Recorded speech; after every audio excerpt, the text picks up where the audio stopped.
All right, back again. We're gonna try to get started. Need to refill the planter.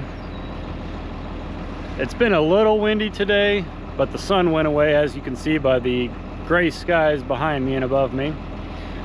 So we're going to use this pain in the butt seed tender that I put this auger on.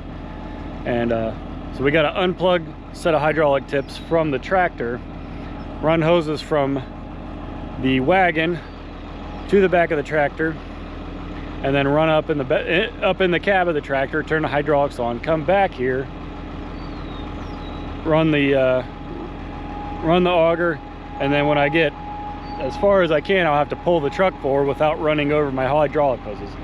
So none of this is super convenient, but it's cheap. It's a heck of a lot cheaper than one of those tender trailers that I would love to have, the one you just set the Probexes right on top of. I'd really like one of those things. Those sure make filling up a heck of a lot easier.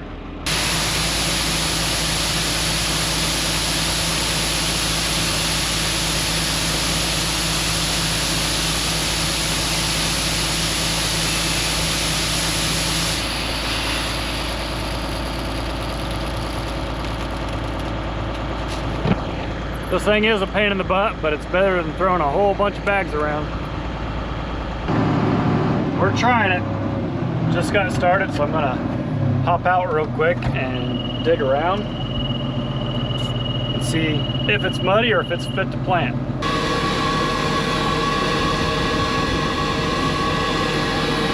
This is why I don't like not finishing a field. Come back later, sometimes your lines move a bunch. This was just sitting still, and then it said I was 9 feet over. I just centered it before I started this. I don't run RTK because it's not worth it to me, but that's why we have issues. We run SF1, and these lines move a lot sometimes. Sometimes it takes about 10 minutes to get a good enough signal to get my line back on track and get enough signal to be in the green to get started. Obviously, I didn't wait long enough this time.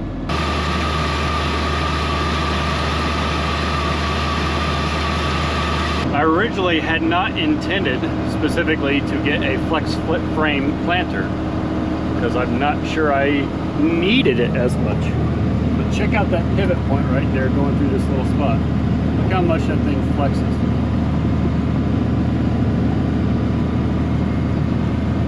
If that wasn't a flex frame, that'd be putting a lot of stress on that main tube and making the row units flex instead of the frame.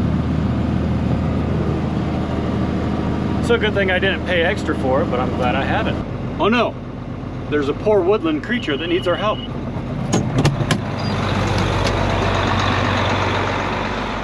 Don't worry, buddy, I'm coming. Are you okay? You need some water? Man, he's not looking too good. Folks, what do you think? Do I need to call the ambulance? Poor guy, I hope he gets to feeling better. Dad stopped by with the Ranger. We loaded up that poor defenseless little deer, and we're gonna donate it to our neighbor. And hopefully she can revive him back to good health. All right, we are finally done with this big field. We're gonna head home and fill the tractor up with some dinosaur bones.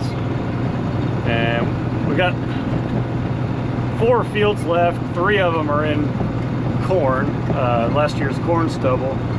And I suspect they'll probably be a little wet. So we're gonna have to go check out some fields, dig around, and see what kind of moisture is underneath all that corn trash.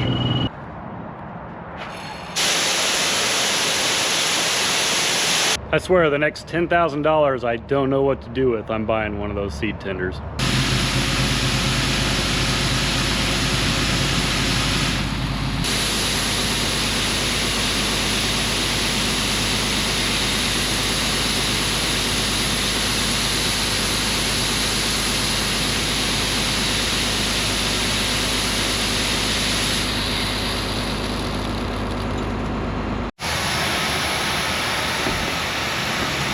All right, got filled up, put about $300 worth of outrageously priced diesel fuel.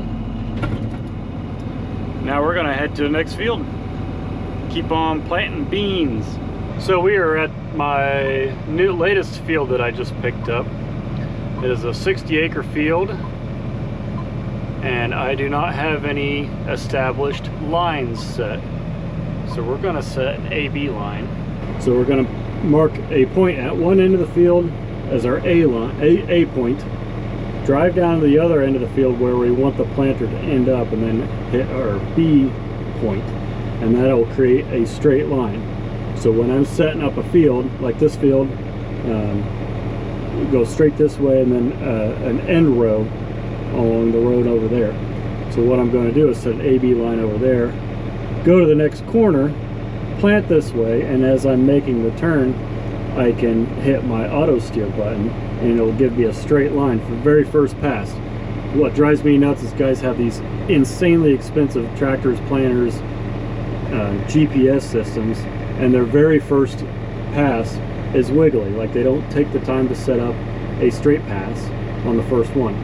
So the reason I do that, A, I like straight lines, it looks nice, and B, when I come out here with a sprayer, when I'm straddling the two passes, because I got a 30-foot planter and a 60-foot sprayer, so I'm straddling right in between the first and second pass. I don't want one row to be straight while the other row is doing this. I'm going to end up running over plants. So that's why I want to keep my first pass as straight as possible. So we're going to set our A line after I pick up my planter and move forward just a little bit.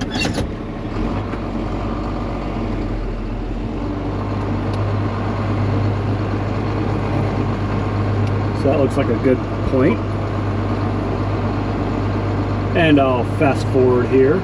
And I like this spot, so we will hit our B line and accept. This is the last field that we're actually working up. The rest of it's going to be no-tilled into bean stubble, or corn stubble. So Dad's out here working the ground in front of me, making a real nice seed bed.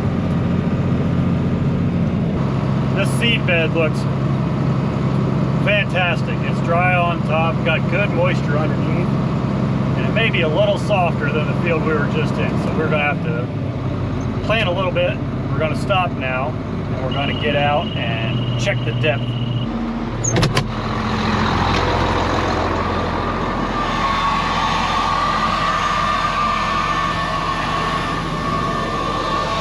With good moisture, and we've got rain coming all next week, so we're going to shallow it up just a little bit. 2 inches is just a little too deep. Another thing I want to check is down pressure. Being that this is work and it's super fine and soft, I don't need as much down pressure. So we check that by trying to spin these wheels. We want it to be kind of firm, but give. And I believe that's way too much. So I want a little bit of air pressure out of it.